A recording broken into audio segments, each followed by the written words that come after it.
Well, howdy, nearly senior citizen here. Greetings, boys, girls, and all of our non-binary friends, and welcome to this, a very bright day with sunlight coming in and washing out the corner. My light down here, son of a gun, this light's off, but it's a hot day today. Hokey smokes.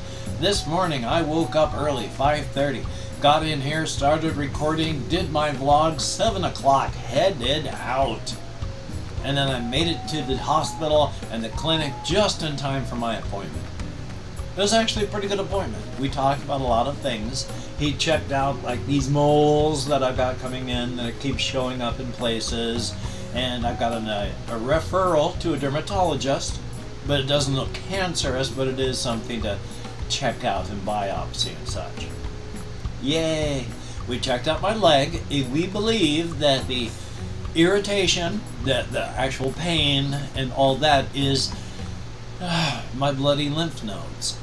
You know, I'm having venous return problems with fluids.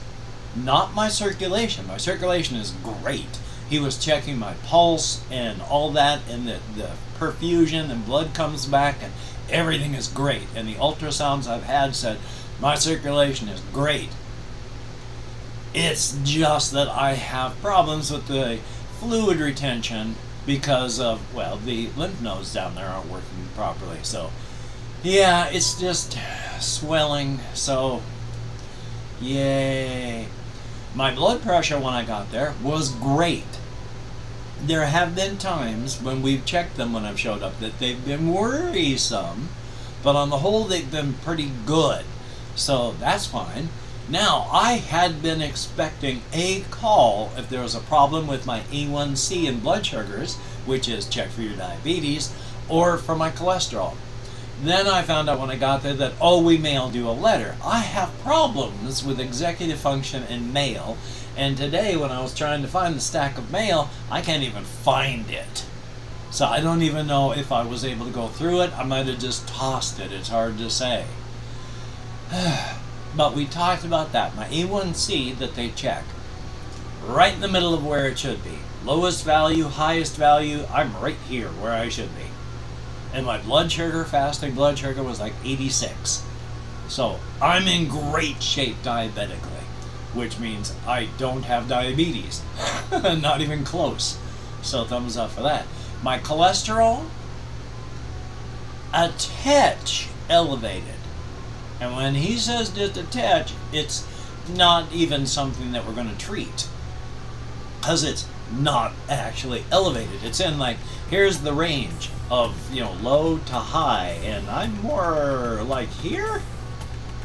But that's not bad yet. And my body reacts extremely well to things like garlic. So I'm going to take garlic again and see if that works. Because before, when I was taking garlic tablets, it controlled my cholesterol so much. The doctor said, your cholesterol, both your HDL and your LDLs are so low. Are you taking medications and not telling me? No, it was just garlic. So that's in good shape. All my other metabolic panels looks good. My kidneys, looking good. My liver, looking good. I had to tell them that my liver is fatty and fibrous because I have had ultrasounds and such. But it is just chugging like a trooper what's left. My body is, I should have died a long time ago from the things that I have done. As I have, the thing that horrifies me still is in the year 2000, at the height of my drinking, I went to dinner with my parents. We ate food. And then I said, you have seen me now this way. I am drunk out of my mind. Can you take me to rehab? And we went to a couple places before we ended up at the rehab place, but I blew a .545 on the breathalyzer, and I remember that night. .2, you consider drunk. .3, most people are, well, a lot of people, you're just basically incapacitated. .4, you're going to have problems. You might need hospitalization. .5, you're largely dead. If you hit .5, you are dead. And I blew a .545, and I remember that night. I shouldn't be alive. I should have died, and my liver is still chugging along, doing great.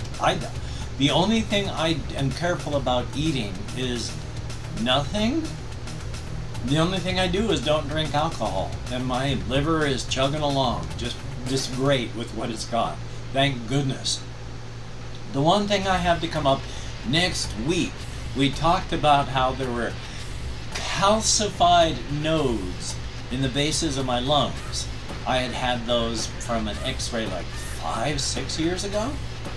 And so next week, when I'm around the hospital, I just have to go in standing order for an x-ray so that they can x-ray that and see what's happening. Because hopefully they're just calcified nodes and not anything like worse.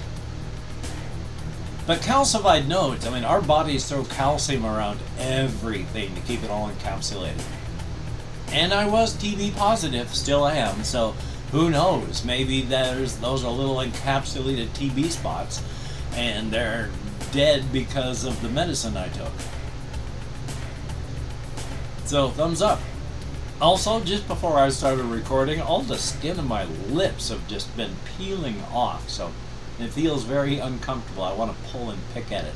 But it's my lip skin. Thumbs up, now you know that, TMI. So that's the deal. I'm actually much, much healthier than I thought I was going to be. Yay! That's actually good. I've been living in moderate fear for a while because I have not been able to see a doctor and I have had issues. As evidenced by this, what's going on up here. I'm back on gabapentin. But he looked at the doses I was on before and said, that was a lot. You're on a lot. What he's got me on now is I'm on one 300 milligram tablet once a day for about 4 days. And then 2 tablets, one in the morning, one in the evening, for 4 days.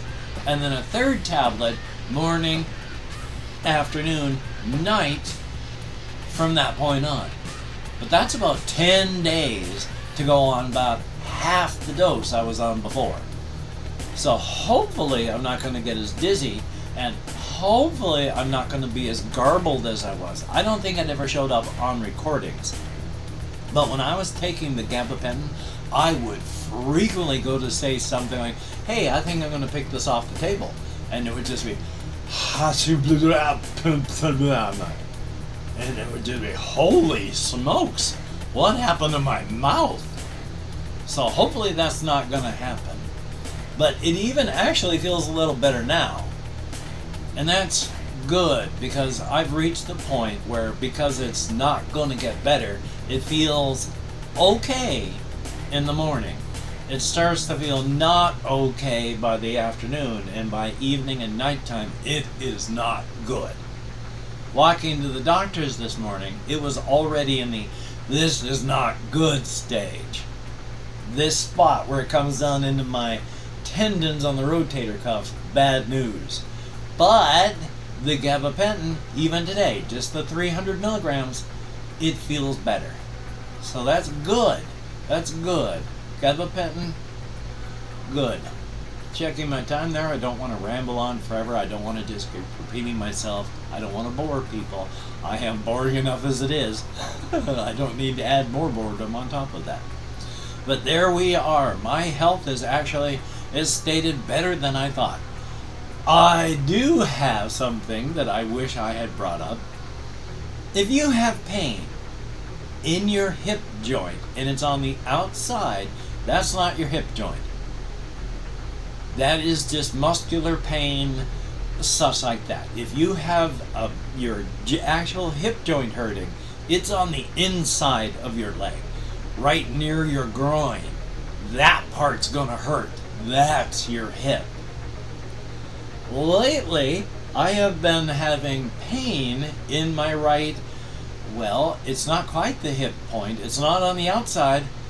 It's right in the middle. If you go between the groin and the outside, it's getting closer to being where my hip joint is. That ain't good either. So yay.